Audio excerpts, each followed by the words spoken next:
भारत का प्राचीनतम इतिहास वैवस्वत मनु से आरंभ होता है। वैवस्वत मनु से पहले भी वो लोग रहे होंगे, लेकिन उसके बारे में कोई व्यवस्थित जानकारी, विवरण, इतिहास हमें उपलब्ध नहीं होता।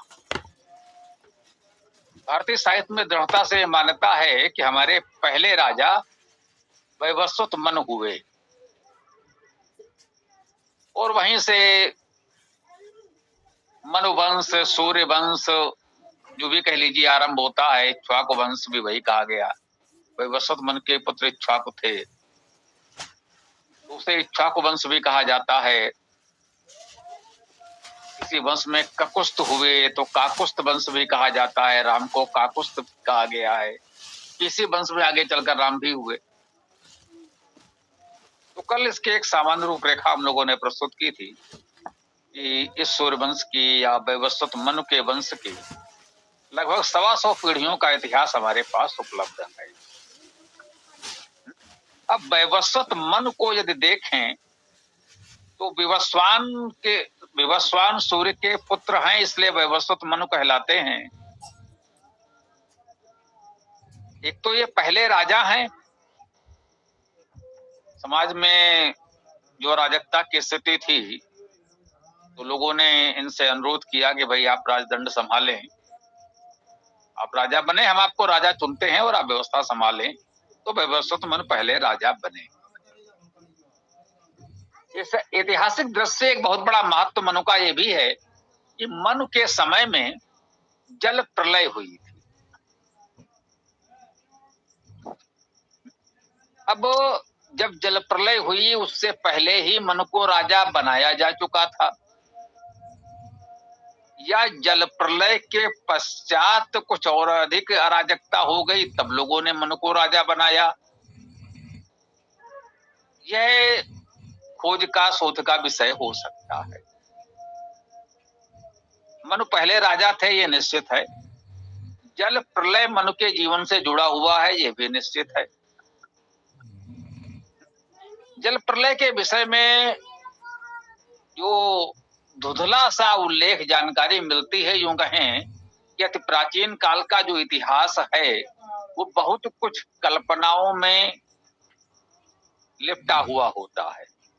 यूं कहें कि वो एक शैली है, आज की तरह का सीधा सपाट इतिहास न हो करके थोड़ा सा वो अतिरंजित भी होता है,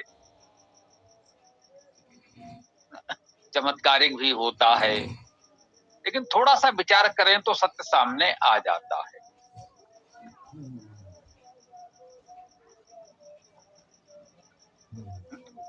मनु और जल प्रलय के विषय में एक महत्वपूर्ण तथ्य ये ध्यान में आता है कि संभवतः कुछ लोगों ने, जिसे हमारे यहाँ अपनी शब्दावली में कहा गया है, कुछ देवजनों ने अर्थात विद्वानों, बुद्धिजीवियों, मनीषियों ने मनु को पहले से संकेत कर दिया था कि ये जल प्रलय होने की संभावना बन रही है, जल प्रलय हो सकती है। अभी जल प्रलय क्या है? अब ये जो काल्पनिक चित्र लोगों के मन में बन गया है उसको तो भूल जाइए। ये निश्चित मानिए कि ये किसी प्रकार से संभव ही नहीं है कि ये संपूर्ण पृथ्वी जल में डूब जाए। जो आज पूरी पृथ्वी हम जानते हैं, भूमंडल, वो पूरा का पूरा जल में डूब जाए, ये व्यवहारिक रूप से असंभव है। इस तथ्य को हमें जानना चाहिए।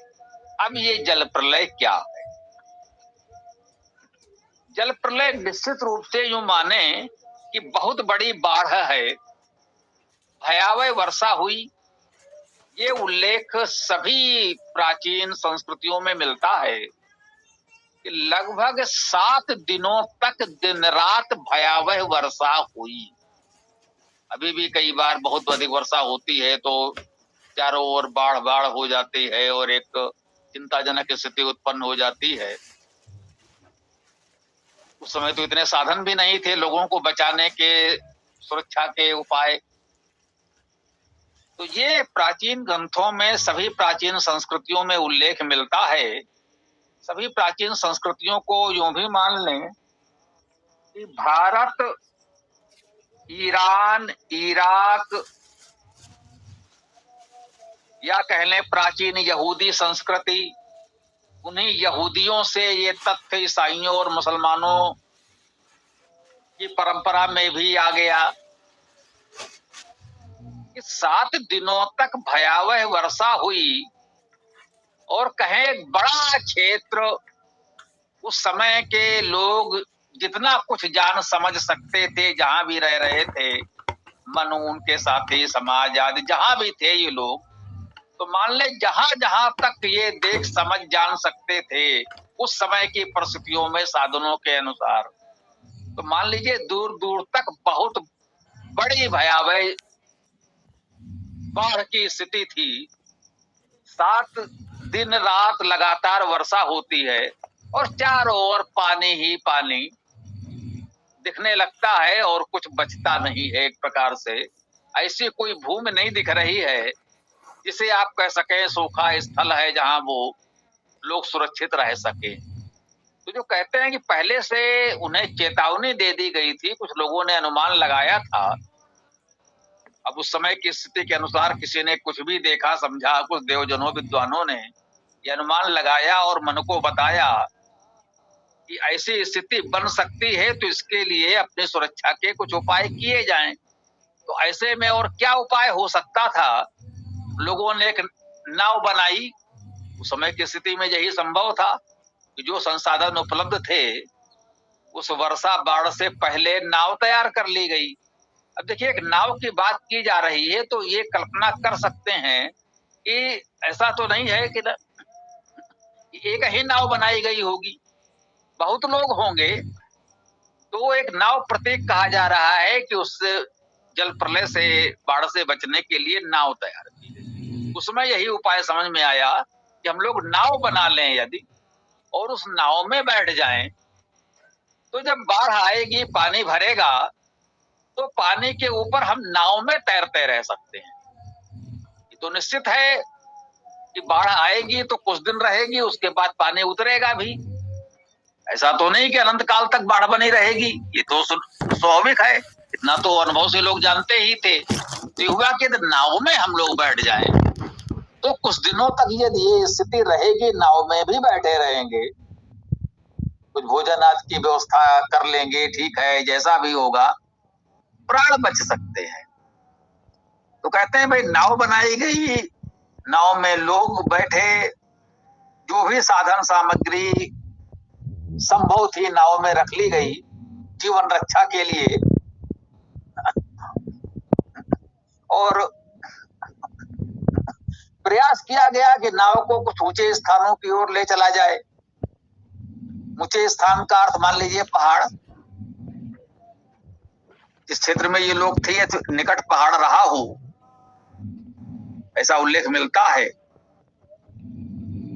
कि किसी पहाड़ पर मजबूत बड़े वृक्ष से नाव बांध दी गई,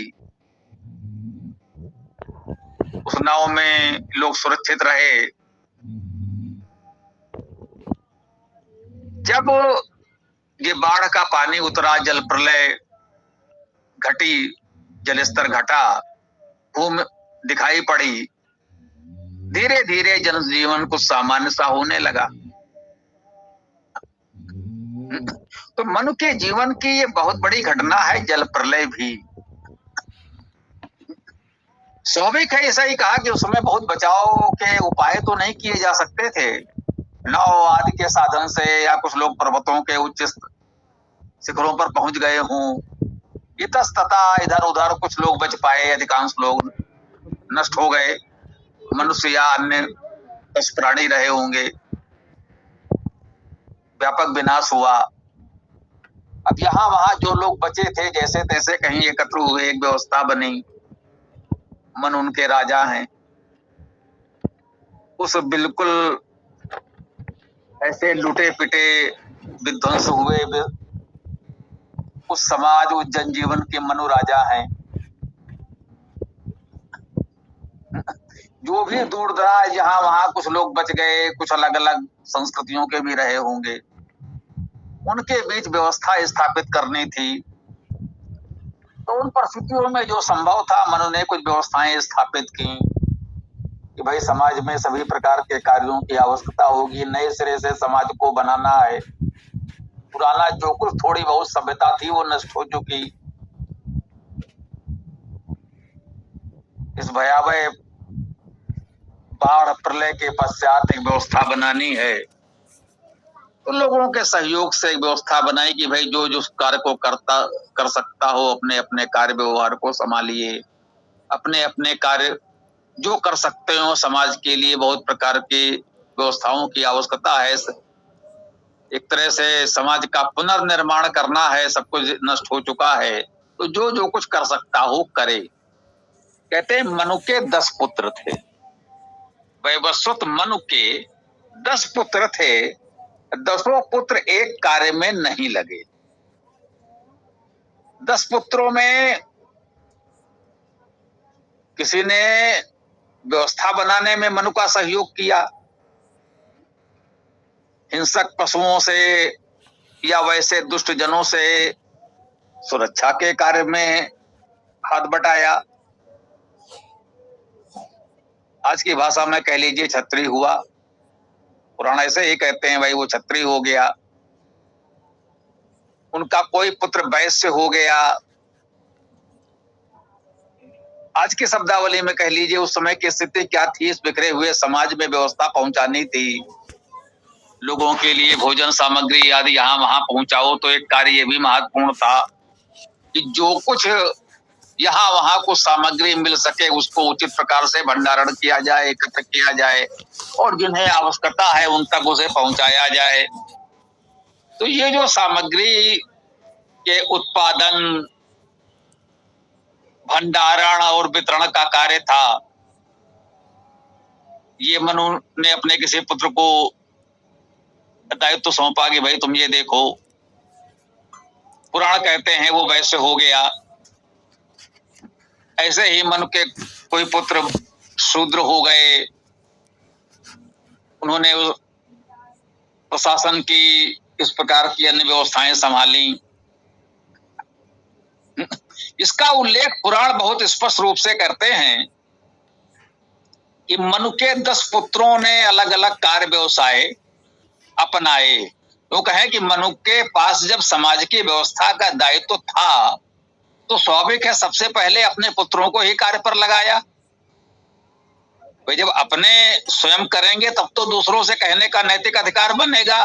भाई हम कर रहे हैं, हमने अपने पुत्रों को भी इस कार्य में लगा दिया है, उनको दायित्व दे दिया है, वो कर रहे हैं, तो भाई आप लोग भी साथ में सहयोग करें, इस व्यवस्था को आगे बढ़ाएं। तो समाज की बहुत व्यवस्थाएं जो भी उस समय के लिए आवश्यक थी, संभव थी, वो विभिन्न प्रकार की व्यवस्थाएं मनु के 10 पुत्रों ने संभाल ली। कोई ब्राह्मण हो गया, कोई क्षत्रिय हो गया, कोई वैश्य हो गया, कोई शूद्र हो गया, कोई कुछ हो गया, सबने अलग अलग दायित्व संभाल लिए। अब आज के इस मनु की व्यवस्था को हम यहाँ विराम देंगे। बस यहीं पर देख लीजिए, जिस मनु के 10 पुत्रों में अलग अलग वर्ण कर्म स्वीकार किया, मनु के 10 पुत्रों में ही कोई ब्राह्मण है, कोई क्षत्रिय है, कोई वैश्य है, कोई शूद्र है, आदि आदि। 10 पुत्र 10 तरह के कार्य व्यवसाय अपना रहे हैं। उस मनु पर कोई ये आरोप लगाता है कि वो जन्मगत जाति व्यवस्था के जनक हों, उन्होंने कोई जन्मगत जाति व्यवस्था, ऊंच नीच छुआछूत अपनाया हो, ये कितना हास्यास्पद है। जिन पुराणों के आधार पर सारा पाखंड फैला है, वे पुराण स्पष्ट रूप से कहते हैं कि मनु के 10 पुत्रों ने अलग अलग वर्ण अपनाए। मनु के 10 पुत्रों ने ही अलग अलग वर्ण अपनाए, तो वो ऐसा नियम कैसे बना सकते हैं कि लोग जन्म से ही उनका वर्ण कर्म व्यवसाय निर्धारित हो जाएगा और उनमें कोई छोटा बड़ा या ऊंच नीच भी होगा? ये तो पूरी तरह असंभव है, क्योंकि उन परिस्थितियों में मनु को सारी व्यवस्था संभालनी थी और ये दायित्व सबसे पहले उन्होंने अपने पुत्रों को ही सौंपा। कि जो महत्वपूर्ण कार्य है वो तो पहले तुम तो संभाले ही लो, तो तुम्हारी प्रेरणा से और लोग भी करेंगे, क्योंकि भाई मनु को राजा चुना गया है, उन्हें समाज में आदर्श उपस्थित करना है, तभी तो लोग उनकी सुनेंगे। तो ये व्यवस्था मनु ने बना दी। उनके पुत्रों ने अलग अलग कार्य व्यवसाय चुन लिए। उसी प्रकार से समाज में जो अन्य लोग रहे होंगे उनको भी उनके गुण कर्म योग्यता आदि के अनुसार अलग अलग कार्यों में लगाया गया होगा। भाई तुम क्या कार्य कर सकती हो? उनका भाई मैं ये कर लूंगा, भाई इसमें मेरी रुचि है, ये मैं कर सकता हूँ, ठीक है चलो भाई तुम ये करो। दूसरे ने कहा नहीं भाई ये तो मेरे बस का नहीं है, लेकिन मैं ये वाला कार्य कर सकता हूँ, ठीक है भाई तुम इसमें लगो। तो इस तरह से मनु ने अपने 10 पुत्रों सहित समाज के लोगों को उनकी योग्यता, रुचि, सामर्थ्य के अनुसार अलग अलग कार्यों में लगा लिया। यहां से इन व्यवसायों कार्यों का कह लीजिए आरंभ हो गया। अब यह स्वाभाविक है, परिवार में जो कार्य हो रहा है, परिवार के बच्चे बचपन से देख रहे हैं, किसी को अच्छा लगा उसने अपना लिया, नहीं उसको पिताजी का कार्य ठीक लगा उसने कोई दूसरा कार्य कर लिया। यह व्यवस्था परंपरा सहज भाव से चलती रही। और इसमें एक बात और महत्वपूर्ण है कि यहाँ ये भी कहा जाता है, वर्णन मिलता है कि जल प्रलय जब हुई उससे पहले भी वेद थे। ये भी कहा जा रहा है कि प्रलय पयोध जले धृतवानस वेदम, प्रलय के जल में भी, उस प्रलय काल में भी वेदों की रक्षा की गई। वेद पहले से थे। इस भयावह बाढ़ में, जिसे जल प्रलय कहा जाता है, बहुत कुछ नष्ट हो गया, लेकिन उस समय भी मनुष्यों ने प्रयास किया कि वेद को बचाना है, हमें अपना जीवन बचाना है, जीवन यापन के महत्वपूर्ण आवश्यक सामग्री बचानी है, और उसके साथ साथ हमको वेद भी बचाना है, क्योंकि यदि समाज को ठीक से चलाना है, व्यवस्था बनाए रखनी है, तो वेद बहुत महत्वपूर्ण है। उस जल प्रलय में भी वेद की सुरक्षा की पूरी व्यवस्था की गई, वेद को बचा कर रखा गया, और वो वेद आज तक हमको उपलब्ध है, उसे उस प्रलय में भी नष्ट नहीं होने दिया गया। अब इसे अलंकारिक भाषा में पुराण कह सकते हैं कि वेद तो प्रलय में भी नष्ट नहीं होते जी। इसे हम यूं कह रहे हैं कि उस जल प्रलय में भी वेद को नष्ट नहीं होने दिया गया। हमारे उन पूर्वजों को नमन करें जिन्होंने उस जल प्रलय में भी अपने जीवन को बचाने का प्रयास तो किया, हमारे लिए वेद को भी बचा कर लाए। उन सबको हम नमन करें, वैवस्वत मनु को, उनके परिवार को, उनके साथी सहयोगियों को, उन सबको हम नमन करें जो वेद को, वैदिक संस्कृत को उस जल प्रलय में भी हमारे लिए सुरक्षित बचा लाए, और आज वो हमें उपलब्ध है। ओम। गुरुदेव, इस संदर्भ में थोड़ा सा कुछ मैं बोलना चाहता हूँ। गुरुदेव, ऐसा है कि जैसे आपने एक दिन सुनाया भी था, जयशंकर प्रसाद ने अपनी कामायनी में भी लिखा है कि एक युवक भीगे नैनों से देख रहा था प्रलय प्रवाह, ऊपर हिम था नीचे जल था, एक तरल था एक सघन, एक तत्व की ही प्रधानता कहो उसे जड़या चेतन। इस तरह से उन्होंने भी एक कल्पना किया है, या जो भी जैसे भी है, मतलब उनके उसमें मिलता है। मोहम्मदन लोग कहते हैं कि आदम और हव्वा, जैसे हम लोग कहते हैं मन और शत्रुपा से सृष्टि का प्रारंभ हुआ। बहुत कुछ मुमकिन है कि उसके पहले वाले तमाम सारे लोग जल प्रलय में चले गए हों, और मन और शत्रुपा से कुछ आगे और संतानें बढ़ी हों। इस टाइप से भी कुछ सोचा जा सकता है। और वो जब कह रहे हैं जयशंकर प्रसाद जी,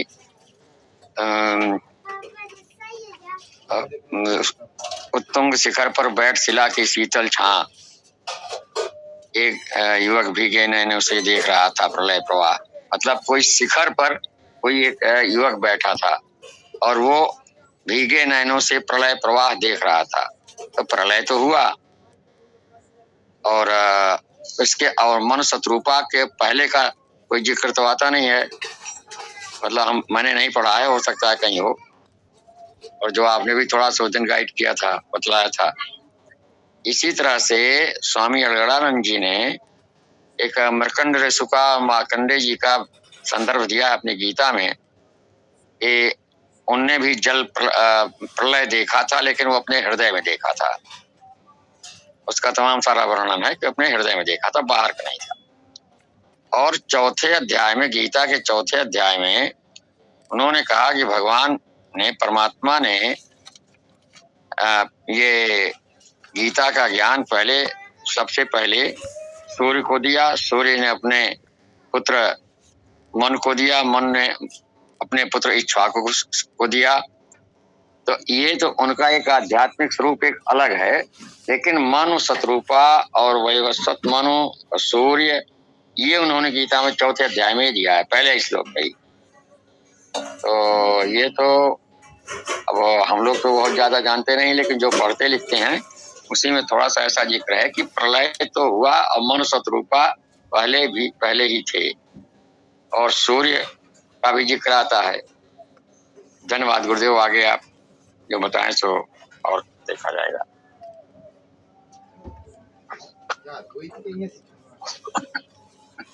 इसमें इतना हम अवश्य कहना चाहेंगे कि हम इतिहास की चर्चा कर रहे हैं, उसकी आध्यात्मिक प्रेरणा, उसके काल्पनिक संदर्भ, उन्होंने हृदय में जल प्रलय देखा था, कल्पना में देखा था, उन्होंने इसको किस तरह अनुभव किया था, ये सब बिल्कुल अलग विषय है। कि ये काल्पनिक बातें कोई कुछ भी करता रहे, वो एक अलग विषय है। इतिहास अपने स्थान पर है और ये सब भावनात्मक उद्योग वो बिल्कुल अलग विषय है, ठीक है ना।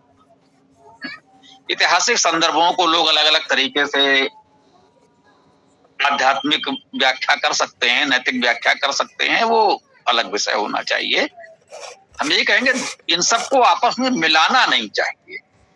जयशंकर प्रसाद जी ने कामायनी की कथा वस्तु यहीं से ली है, इसमें कोई संदेह नहीं है, और फिर वो कवि कल्पना के ताने वाले में उसको बहुत सुंदर रूप में प्रस्तुत किया है।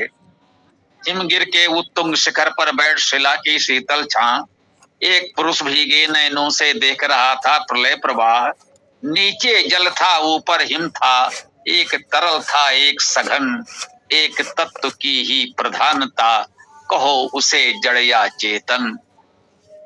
कितने सुंदरता से उन्होंने हिमगिर के उत्तुंग शिखर पर, हिमालय की किसी ऊंची चोटी पर बैठे हैं, नीचे जल प्रलय हिलोरे मार रहा है, भीगे नैनों से देख रहे हैं, सब कुछ डूब गया है। धीरे धीरे उतरने लगा और सब कुछ सामान्य होने लगा। एक कवि ने उस सुंदर मनोरम दृश्य प्रस्तुत किया है। यहाँ उन्होंने एकत्व की अवधारणा भी प्रस्तुत कर दी कि हिम और जल एक ही तत्व है, उसे जड़ कहो, चेतन कहो, जो भी कहो, कुल मिला के जो है वो काव्य है। देखना है हमको, इतिहास एक बात है, उसकी आध्यात्मिक प्रेरणा कल्पना अलग विषय है, और उसका काव्यात्मक सौंदर्य वर्णन वो बिल्कुल एक अलग विषय है। सब प्रशंसनीय है, लेकिन इतिहास को इतिहास की दृष्टि से देखें, उसमें और बातें गड्ढमड करने से ही सारी समस्याएं उत्पन्न होती हैं, जब उन सबको हम एक में मिलाने लगते हैं। गीता के चौथे अध्याय की जो आपने बात की, वो एक प्रकार से इतिहास का उल्लेख करने का प्रयास किया गया है। मैं कहूं कि मुझे भी वहां से इतिहास की प्रेरणा जगी थी, कि अर्थात उन्होंने कुछ का नाम तो लिया कि भी पहले विवस्वान सूर्य, उनके पुत्र मनु, उनके पुत्र इक्ष्वाकु, अर्थात प्राचीन इतिहास की कुछ वंशावली तो मिली।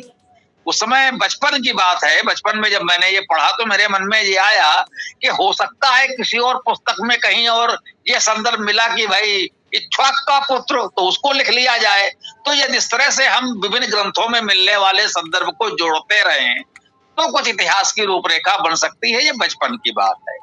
फिर हमने देखा सत्यात प्रकाश में उन्होंने युधिष्ठिर से लेकर के इधर तक का कुछ बताने का प्रयास किया। दयानंद जी ने कह दिया ऐसी कोई प्रामाणिकता नहीं है, कहीं मिला था वो मैंने यहाँ लिख दिया है, तो उसे कोई प्रमाण तो नहीं माना जाता। दयानंद जी ने स्वयं कह दिया कि इसका कोई प्रमाण नहीं है, लेकिन जो मिला वो लिख दिया, इससे लोगों को प्रेरणा तो मिलेगी। मुझे प्रेरणा मिली सत्यार्थ प्रकाश की वंशावली से भी। मुझे लगा कि हाँ, इस तरह से इतिहास की खोज की जाए। उन्होंने कहा कि इतिहास की खोज करनी चाहिए, हमने प्रयास किया। पुराणों में पूरी वंशावलियां स्पष्ट मिल गई। भाई पुराण थोड़ा बाद में हमने पढ़ा, तो मुझे लगा कि हाँ, यहाँ तो पूरी सामग्री उपलब्ध है। तो फिर उसके जहां जहां से जो सामग्री मिलती गई, रामायण, महाभारत, पुराण, रघुवंश आदि आदि, राजतरंगिणी, बहुत सी महत्वपूर्ण पुस्तकों से फिर सामग्री जहां से जैसे जो मिली, और हमने वैदिक इतिहास की पुस्तक आपके समझ प्रस्तुत कर दी। तो यहाँ पर हमने इतिहास की बात की है, अन्य कल्पनाओं की नहीं, जिनको मिलाने की आवश्यकता नहीं है। तो जैसा कि कहा, गीता में मान लीजिए सूर्य, मनु, इक्ष्वाकु 3 पीढ़ियों का उल्लेख उन्होंने कर दिया एक इतिहास के संदर्भ में ही। अब उसका यहाँ कोई संदर्भ नहीं है कि मैंने उनको वो विद्या सिखाई, उनने उनको सिखाई, उनने सिखाई। वो अब ये भी कह लीजिए काव्यात्मक शैली है कि भाई मैं तो, भाई आप तो आज बैठे हो, उनको आपने कैसे सिखाई होगी। तो वो एक किसी सिद्धांत को वहां स्थापित करना चाहते हैं कि आज ही नहीं, मैं तो तब भी था, पिछले जन्मों में मैंने सिखाई, मेरे बहुत से जन्म हो चुके हैं, मैं जानता हूं पिछले जन्मों को। अब वो एक अलग पुनर्जन्म के सिद्धांत वहां स्थापित कर रहे हैं कि एक व्यक्ति के बहुत से जन्म हो चुके हैं, वो पिछले सारे जन्मों को जानता भी है। उन्होंने कल्पना कर ली कि ऐसा हो सकता है। पुनर्जन्म के महत्व को स्थापित करने के लिए उन्होंने ये बात उस पुस्तक में लिख दी। वो विषय अलग है, वो इतिहास का विषय नहीं है। कहने का भाव ये भी है कि वहां वो इतिहास नहीं पढ़ा रहे हैं, वहां अपना कोई सिद्धांत बताने का प्रयास कर रहे हैं। हम यहाँ विशुद्ध इतिहास की बात कर रहे हैं। हमने जो बात कही, ये विशुद्ध इतिहास की बात कही, और मुझे लगता है आज पर्याप्त हो गया, इसलिए इसको नहीं बढ़ाएंगे। जो आपने कहा, संस्कृतियों का थोड़ा सा संदर्भ हमने भी दिया था। आदम हव्वा तो आदि पुरुष हैं, जैसे हमारे यहाँ ब्रह्मा जी हैं, उसको यूं मानिएगा, ब्रह्मा आदि पुरुष हमारे ब्रह्मा हैं, और ब्रह्मा के पश्चात स्वयंभू मनु आते हैं। संभवतः कुछ ऐसा है, थोड़ा सा देख लीजिएगा, उस पुस्तक में लिखा भी होगा। तो वो जो स्वयंभू मनु है या पहले मनु जो भी हैं, ये वैवस्वत मनु बाद में हैं, जिनकी इस समय हम लोग बात कर रहे हैं।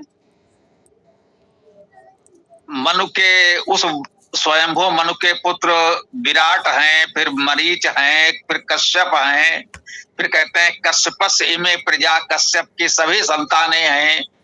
कश्यप की संतानों में महर्षि कश्यप के वंशजों में विवस्वान सूर्य भी हैं, जिनके पुत्र वैवस्वत मनु हैं। तो जो कहें मनु के पहले लोग थे तो, लेकिन वो उतना व्यवस्थित इतिहास हमारे पास उपलब्ध नहीं है। ब्रह्मा और मनु के बीच में कितनी पीढ़ियां हुई, कितना समय हुआ, ये हम नहीं जानते। व्यवस्थित मनु के आगे वंशावली मिलने लगती है, और युधिष्ठिर से हमें राजाओं का राज्यकाल, शासन काल भी मिलने लगता है। ये हमें देखना होगा। व्यवस्थित मनु से पहले जो भी था उसका इतस्ततः हल्का इधर उधर थोड़ा बहुत जानकारी मिल सकती है, व्यवस्थित इतिहास नहीं मिलता, उसे प्रागैतिहासिक कह सकते हैं। तो अन्य संस्कृतियों में जो कहा जाए, जो पश्चिम एशिया की संस्कृति है, वहां पर आदम और हव्वा उनके आदि पुरुष हैं, और ये जो जल प्रलय हुई थी वो नूह कहा गया है। नूह की नौका किश्ती है, नूह का उल्लेख वहां है, उनकी भाषा में कहें तो नूह की किश्ती। अब देखिए, मनु नाम है। मनु हम लोग अपनी वर्तमान खड़ी बोली में मनु कहते हैं, संस्कृत में मनु नहीं होता, मनु होता है, विसर्ग है मनु। ये जो मनु है हमारा, अब मां लोप हो गया तो नूह बन गया है। वहां वो कहते हैं नूह की किश्ती, नूह की नौका, नूह की नाव। जहां मनु की नौका है वहां नूह की नौका है। ये नूह मुझे लगता है ये मनु ही है, जिसका मां लोप होकर के वहां नूह हो जाता है। वहां जब जल प्रलय होती है तो जल प्रलय का नायक नूह नाम का व्यक्ति है। उस नूह ने वहां लोगों को बचाया है। अब जल प्रलय की कथा यहीं से कह लीजिए, मान लीजिए भारत से उत्पन्न हुई, घटना कहाँ की है, क्या है, ये अगले हम आगे संदर्भ लेंगे। और वो यहाँ से कह लीजिए ईरान में पहुंचती है। ईरान से ही मूसा का यहूदी धर्म धीरे धीरे आगे बढ़ के वहां इजराइल में स्थापित होता है। इजरायली ये यहूदियों से ही ईसाई और मुसलमानों की परंपराएं आई हैं। तो वो मनु को नूह के रूप में वहां कह सकते हैं कहा सुना जा रहा है, ऐसा मुझे लगता है। और नूह बाद में हुए, नूह से पहले हजरत आदम और हव्वा से नूह तक भी कुछ लोग हुए हैं, ऐसा वहां भी उल्लेख मिलता है। ब्रह्मा से व्यवस्थित मनु तक के कुछ लोग हुए हैं, ये हमारे यहाँ भी उल्लेख मिलता है। लेकिन व्यवस्थित इतिहास हमारे यहाँ व्यवस्थित मनु से मिलता है और उनकी अपनी परंपराओं में भी कुछ ऐसा ही लगभग प्रतीत होता है। तो मुझे लगता है आज की ये बात मेरी तो यहाँ